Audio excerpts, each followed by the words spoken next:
Hello दोस्तों, स्वागत है आप सभी का। आज जो हम चर्चा करेंगे वो ये कि जो आप प्रॉपर्टीज़ को देखते हैं उसको किस पर्टिकुलर डिविजनल चार्ट से देखा जा सकता है। दूसरी बात, हम भाग्य के अंशों को जब देखते हैं, कहने के लिए तो हम नवम भाव को भाग्य भाव मानते हैं, लेकिन जब हम भाग्य की अंशा की बात करते हैं उस कंडीशन में हम फोर्थ हाउस व्यक्ति के सुख संसाधन की भी बात करते हैं।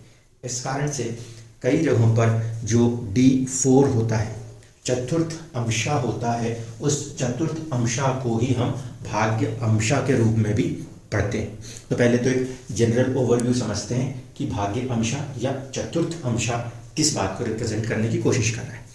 आपके कुंडली में फोर्थ हाउस से जुड़ी हुई कोई भी चीज होगी तो वो कहीं ना कहीं चौथे भाव के डिवीजन के बाद पता चलेगी। उसके अंदर जाके समझने में आएगा कि क्या स्थितियां परिस्थितियां घर के अंदर के माहौल में रह सकती हैं या फिर सुख संसाधन में रह सकती हैं। अब इसमें इसी से हायर डिविजनल चार्ट्स भी आते हैं। तो एक बात को ध्यान रखना होता है, D4 को हम उस प्रकार की प्रॉपर्टी के लिए देख सकते हैं जो स्थायी होगी, जैसे कि घर। लेकिन कुछ लोगों की कुंडलियों में आप देखोगे कि वहाँ पे अस्थिर यानी कि चर राशियाँ आई होंगी, तो वहाँ पे प्रॉपर्टियाँ चेंज होने लगेंगी। लेकिन फिर भी स्थायी प्रॉपर्टी के लिए आप D4 का प्रयोग करेंगे। अब अस्थायी प्रॉपर्टी क्या है? अस्थायी प्रॉपर्टी जैसे कि आपका वाहन, इसको अगर देखना है तो फोर्थ हाउस की जगह वहाँ पर हम उसका 16वां अंश उसको प्रयोग करते हैं। और जब भी वाहन से जुड़े हुए सुख संसाधन या कष्ट देख के जाएंगे उस समय पर D16 का प्रयोग होगा। लेकिन अगर हम बात कर रहे हैं जमीन जायदाद मकान की, उस परिस्थिति में जो डिविजनल चार्ट यूज होगा वो होगा D4। दूसरा, किसी भी व्यक्ति के मन को समझने के लिए, उसके जीवन में सुख संसाधनों को समझने के लिए आप D4 का प्रयोग कर सकते हैं। यूज कैसे करना है?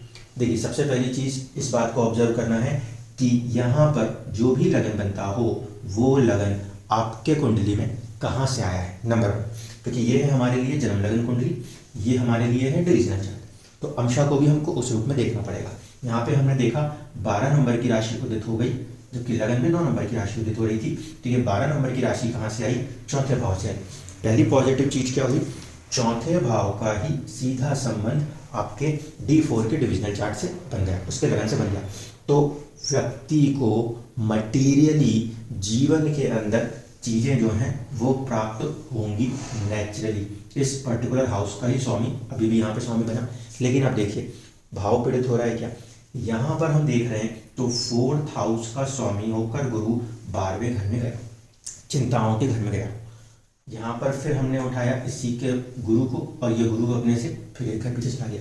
मटीरियली तो हम देखें, राशि के हिसाब से देखें, मटीरियली हम देखें तो चीज़ें मिलेंगी, सुख संसाधन मिलेंगे। लेकिन हर सुख संसाधन के साथ कहीं ना कहीं किसी न किसी प्रकार से चिंताएं जुड़ी रहेंगी।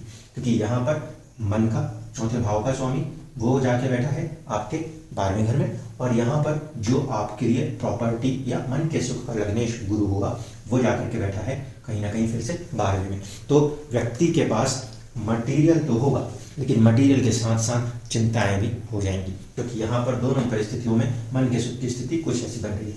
यहाँ पर हम आए तो चंद्रमा माता का कारक होता है, और माता का जब प्रयोग करेंगे तो वहाँ पर डिविजनल चार्ट 12 को यूज करना है। प्रॉपर्टी में माता को नहीं जोड़ सकते, इसीलिए यहाँ पे चंद्रमा यहाँ बैठा है, लेकिन इसको डिविजनल चार्ट में यूज नहीं हो पाएगा। मदर के रिस्पेक्ट में जब हम फोर्थ हाउस को देखेंगे तो आपको D12 को सहारा लेना है। अब चंद्रमा को नहीं लेंगे, अब किसको लेंगे? तो प्रॉपर्टी का जो प्लेनेट है जमीन जायदाद में, वो हमने मंगल को माना है, भूमिपुत्र। तो मंगल की स्थिति को यहाँ पे देखने पहले लगन कुंडली में मंगल जो है वो पंचम यानी बुद्धि के ऊपर काम कर रहा है, और 12वें घर यानी कि खर्चों के ऊपर भी काम कर रहा है। तो अब मंगल के प्रभाव को हमने यहाँ पे पहले फिक्स किया कि वो पंचमेश है, अच्छा है, और द्वादशेश है, मतलब चिंताएं देगा। यहाँ पर आ जाइए मंगल को, क्यों? क्योंकि मंगल जमीन जायदाद का कारक है, तो जमीन जायदाद से जुड़ी हुई चीजें बनेंगी तो, लेकिन चिंताओं के साथ, या कोर्ट कचहरी भी हो सकती है। यहाँ पर आए हम मंगल को देखने। यहाँ पर मंगल ने इस पर्टिकुलर कनेक्ट में 2nd हाउस और 9th हाउस को अपने हाथ में ले लिया। 9th हाउस के लिहाज से अगर हम देखते हैं तो भाग्य की बात हो रही है। 2nd हाउस मार्केश है, तो मन के सुखों का मार्केश भी तो होगा। प्रॉपर्टी के रिलेटेड बात कर रहे हैं, वहां पे भी थोड़ी बहुत चुनौतियां तो देगा। सेकंड हाउस मार्केश है, फिर सप्तमेश मार्केश होता है, दूसरा और सप्तम का स्वामी मार्केश होता है। तो यहाँ पर सप्तम का नहीं है लेकिन दूसरे का है, तो कहीं ना कहीं अड़चन बाधा दिखाएगा। प्लस बैठा कैसा है, कारक है, इसलिए इंपॉर्टेंट है, कारक होके बैठा कैसा है, तो अष्टम में बैठा है। भाग्य का स्वामी अपने से 12वें हो गया इस कनेक्ट में, भाग्य का स्वामी अपने से 12वें हो गया इस कनेक्ट में, तो कहाँ पर पहुंच गया, डिविजनल चार्ट के लिहाज से अगर हम देख रहे हैं तो मंगल जो है, जो कि जमीन जायदाद का कारक है, वो भाग्य के साथ चल तो रहा है लेकिन अष्टम में, यानी कि उसके आयु को उसमें कहीं ना कहीं पीड़ित प्रभावित करके चल रहा है। अब इसके लिहाज से वो किस अंश में बैठा है, तो ये 7 नंबर की राशि 11वें घर में आई है। इसका मतलब है कि मंगल अपनी दशा अंतर्दशाओं के अंदर कहीं ना कहीं लाभ देने की कोशिश तो करेगा, क्योंकि वो लाभ अंशा में बैठा हुआ है, तो लाभ अंशा को प्रभावित आवश्यक रूप से करेगा। हम ये कह सकते हैं कि व्यक्ति के जीवन में संघर्ष तो दिखाई देता है, लेकिन प्रॉपर्टी के रिलेटेड मंगल कारक के रूप में देख रहे हैं, तो कारक के रूप में यहाँ पे जो अंशा व्यक्ति को मिला है वो लाभ अंशा मिला है, यानी कि व्यक्ति को प्रॉपर्टी का गेन होने के पूरे संभावना बन जाती है। अब तीसरा फैक्टर, दशा के अंदर थोड़ा सा उतरने की कोशिश करें। महादशा है चंद्रमा की, चंद्रमा अपने अंदर पॉइंट रख रहे हैं कहाँ पर, अष्टम के स्वामी हैं, छठे भाव में उनका नक्षत्र आता है और दूसरे भाव में भी उनका नक्षत्र आता है। तो जैसे ही चंद्रमा की महादशा चल रही है, सीधी सी बात है, जीवन के अंदर savings related house second house, कुटुंब रिलेटेड चीजें सेकंड हाउस, प्लस रोग, लड़ाई, कर्जा, ये चीजें भी पीछे से एक्टिव हो जाएंगी जब तक ये चंद्रमा की महादशा चलेगी। तो दूसरा भाव और छठा भाव दोनों एक्टिव रहेगा। अब इस कनेक्ट में देखें तो चंद्रमा परिवर्तन दिखा रहा है जीवन के अंदर नेचुरली, और उस चंद्रमा के ऊपर से अगर हम प्रभाव को समझने की कोशिश करें तो चंद्रमा के आगे और चंद्रमा के पीछे कोई डायरेक्ट ग्रह नहीं है। चंद्रमा के पीछे राहु है, यानी कि चिंताएं हैं। चंद्रमा शुभ दृष्ट है गुरु से, शुक्र से और बुध से, लेकिन शनि और मंगल की साझा दृष्टि भी चंद्रमा के ऊपर है, यानी कि चंद्रमा पाप पीड़ित भी है, पुण्य पीड़ित भी है। कुछ दशा अंतरदशाओं के अंदर वो जीवन में शनि और मंगल के जो प्रभाव है उसके कारण अपने आप को डिप्रेस भी महसूस करेगा, तो गुरु, शुक्र और बुध के प्रभाव से अपने आप को पॉजिटिव भी फील करेगा। अब दूसरा कनेक्ट समझिए, महादशा चंद्रमा की, अंतरदशा मंगल की। अंतरदशा जब हम मंगल की देख रहे हैं तो फिर मंगल से जुड़ी हुई चीजें प्रभावित होंगी। नंबर 1 यहाँ पर मंगल से जुड़ी हुई चीजें क्या है, पंचम भाव यानी कि हमारी बुद्धि, फिर 12वां घर यानी कि हमारे को आने वाली चिंताएं, और मंगल बैठा कहाँ है, दूसरे घर में, यानी कि जो आपकी जमा पूंजी है उसके ऊपर कहीं ना कहीं वो प्रभाव दिखाएगा। यहाँ पर हम आते हैं तो चंद्रमा में मंगल की दशा प्रभाव में मंगल जो है डिविजनल चार्ट के लिहाज से अष्टम में, यानी कि चीजों में देरी दिखा रहा है। यहाँ पर सेकंड हाउस प्रॉपर्टी को प्रभावित तो कर रहा है, लेकिन एकदम से मिलती हुई नहीं दिखा रहा। क्या दिखा रहा है, डिले दिखाने की कोशिश कर रहा है। वहाँ पे भले भाग्य का स्वामी है लेकिन थोड़ा सा मार्केशीय प्रभाव, यानी उसके लिए लड़ाई झगड़ा, उसके लिए बंटवारे की स्थिति को दिखा रहा है। प्लस प्लेसमेंट इंपॉर्टेंट है, प्लेसमेंट अष्टम है, अष्टम है, इसका मतलब जमीन जायदाद वाली चीजों में कहीं ना कहीं मंगल डिले का फैक्टर दिखा देगा। अब इसके बाद नेक्स्ट दशा जो पड़ रही वो इसके अंदर मिली अपने को बुध की। अब बुध को यहाँ पे देखें तो बुध यहाँ पर फिर 4th लॉर्ड हो रहा है और साथ साथ 7th लॉर्ड हो रहा है। 4th लॉर्ड 7th लॉर्ड होके बैठा कहाँ है, तो यहाँ पर हम देखें गेन के हाउस में। यहाँ पर अगर इस डिविजनल चार्ट में आ जाए तो बुध की प्लेसमेंट फिर से उसी भाव में है जहाँ पे वो लगन कुंडली में वर्गोत्तम स्थिति है। इसका मतलब ये हुआ कहीं ना कहीं दशा फैक्टर के अंदर ये जो इफेक्ट काम कर रहा है वो आपके फेवर में आने की कोशिश करेगा, लेकिन अभी आज की तात्कालिक स्थिति में अगर हम बात करते हैं तो उस कंडीशन में मंगल स्वयं नीच राशि अवस्था में चल रहा है। मंगल स्वयं नीच राशि अवस्था में चल रहा है, कभी वक्री और कभी सामान्य। इस स्थिति में अंतरदशा का स्वामी जब तक वीक पॉइंट पे चल रहा है, नीच अवस्था में चल रहा है, ऐसे अवस्था के अंदर आपके पास एक ही चीज है, वो क्या, अष्टम भाव में मंगल नीच हुआ है। नीच भंग राजयोग की स्थितियां बीच बीच में उत्पन्न होती रहेंगी चंद्रमा के चलते रहने पर। तो ये जो नीच भंग राजयोग है वो आपको अभी कुछ सडन चेंजेस दिखा सकता है, लेकिन मेजर टर्म में बात करें मंगल जो कि अभी नहीं इस कुंडली में चल रहा था उसको ध्यान में रखते हुए चले तो मंगल यहाँ पे सीधे सीधे डिले दिखा रहा था। तो जो डिले फैक्टर वो दिखा रहा था वो कहीं ना कहीं प्रॉपर्टी रिलेटेड मैटर्स में रहेगा पूरे मंगल की अंतरदशा तक। दूसरी चीज, बुध के जो प्रभाव इस समय काम कर रहा है वो कहीं ना कहीं शनि की राशि में ही बैठ के चल रहा है, यानी सबका जो कोर है यहाँ पर वो शनि है डिले से, तो यहाँ पर भी चीजें देर सवेर करके होंगी। दूसरी बात इसको अभी मैंने प्रॉपर्टी के रिलेट में बात कर ली, मंगल को बीच में लाके कर दिया। अगर इसी चीज को मन के सुख के साथ जोड़ के बात करनी हो, क्योंकि जो मेन क्वेश्चन था कि ये मैटर्स कहाँ तक सॉर्ट आउट होंगे, तो मंगल की दशा के बाद जाके सॉर्ट आउट होंगे।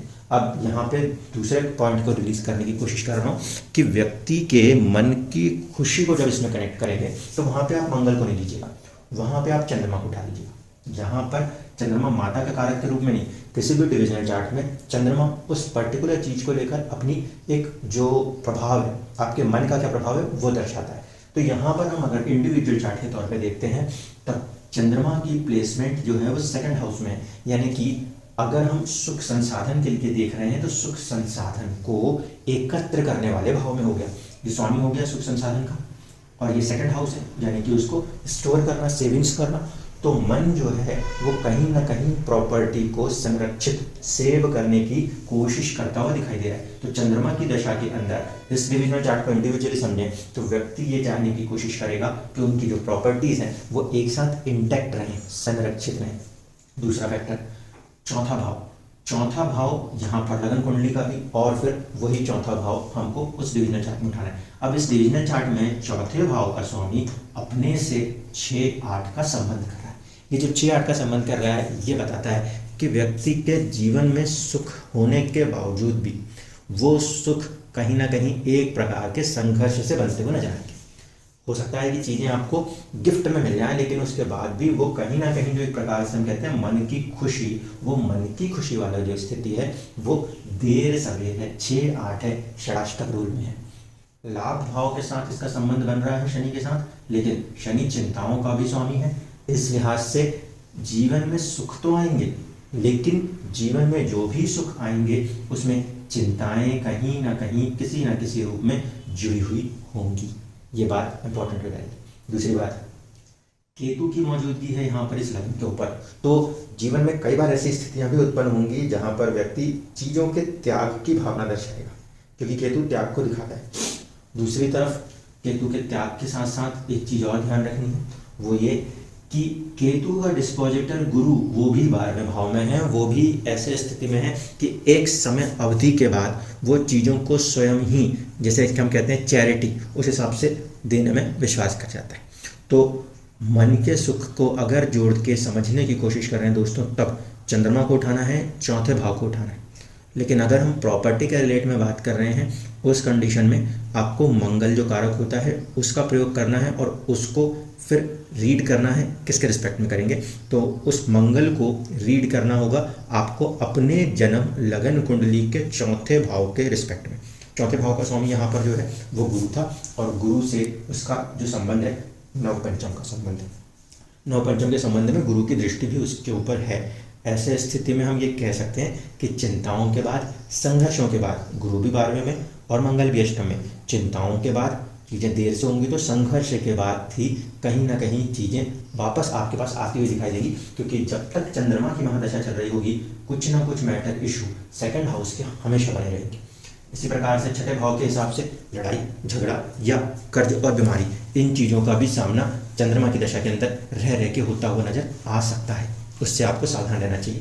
प्रॉपर्टी रिलेटेड मैटर्स के अंदर वो हमेशा चीज़ों को संभालने की कोशिश करेगा, लेकिन चंद्रमा जिस राशि में बैठा है उसका स्वामी क्योंकि अष्टम में बैठा है, ऐसे स्थिति में वो बार बार एक एंग्जाइटी को, अनसर्टेनिटी को अपने अंदर खींच के चलता हुआ नजर आएगा, मन के ऊपर के प्रभाव के रूप में देखें तो, क्योंकि उसका जो स्वामी है वो अष्टम में जाके संघर्ष करता हुआ नजर आ रहा है, और मंगल जैसा ग्रह है तो कई बार ऐसी स्थितियां दिखाएगा जहाँ पे साथ मिलके सुख को हासिल करने के बजाय उसके लिए कुछ अपना लेवल पे संघर्ष करना पड़े। मंगल का अष्टम में आना स्वयं के द्वारा प्रभाव को लेकर कार्य करने की स्थितियों को दिखाता है, मांगलिक प्रभाव दिखाता है। तो वो स्थितियां इस पूरी दशा भर चंद्रमा की महादशा में मंगल की अंतर तक तो खासकर बहुत ज़्यादा प्रभावित होती हुई नजर आएंगी। धन्यवाद।